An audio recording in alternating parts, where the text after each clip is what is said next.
Okay, so what if the very rule of law that we all depend on is, well, built on a huge misunderstanding? We're about to break down a really fascinating argument that calls into question pretty much everything we think we know about law, power, and authority. You know, what's interesting is that the argument we're digging into doesn't start with some dry statistic or a boring fact. It starts with a feeling, with this question right here. It's a really powerful way to tap into that shared sense of unease, that feeling that something's just off. And it immediately takes that vague feeling and gives it a name.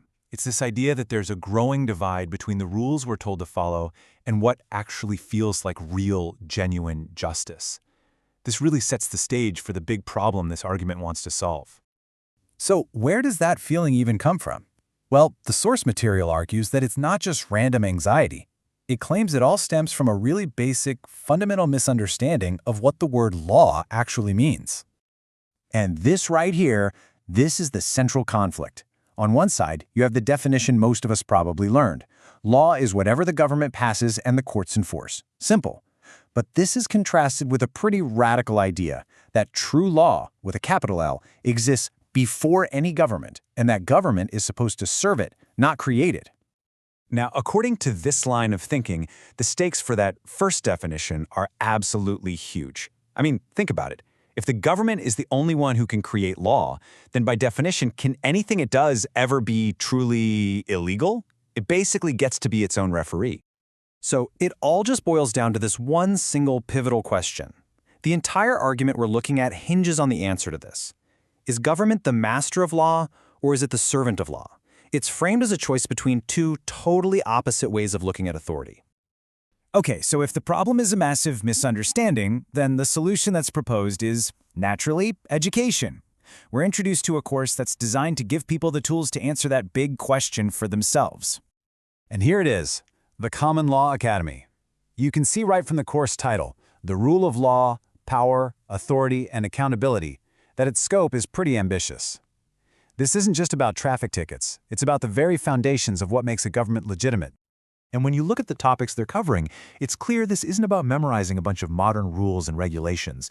Instead, it's all about going back to what the source material calls first principles, these core ideas that it claims are supposed to be the bedrock of any just legal system.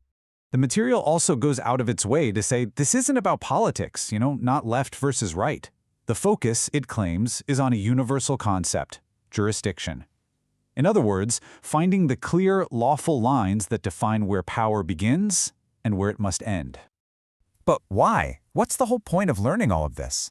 Well, the script lays out a very clear purpose. It's about connecting this individual knowledge to a much bigger public goal, clarity and accountability. And this quote, wow, this gets right to the heart of what they see as the real danger. The argument is that if we don't understand these principles, we can't tell the difference between force and legitimacy. We might mistake just going along with something for giving our actual consent. You might think that learning about all this would just make you frustrated or angry, but the promise here is actually the complete opposite. The goal isn't anger, it's clarity. It's positioned as a way to move from feeling confused and powerless to feeling confident and clear-eyed. And this is how it all ties together. That personal journey, that moment of clarity for you as an individual, is presented as the essential first step toward real-world public accountability. The core idea is simple. You can't really hold power in check if you don't understand where its limits are supposed to be in the first place. Finally, for anyone who's interested, the script lays out all the practical details. As you can see, it's a 12-week course, it's all online, and it's offered at no cost. And this really is the ultimate promise. It's not about being able to win an argument or sound smart. It's about gaining a fundamental life skill, the ability to actually see the difference between lawful authority and simple, raw force, and to never, ever get those two mixed up again. And so, that brings us back to the question at the very heart of this whole thing. And regardless of whether you agree with the premise we've just explored, it is a heck of a question to think about. What truly is the line between law and force?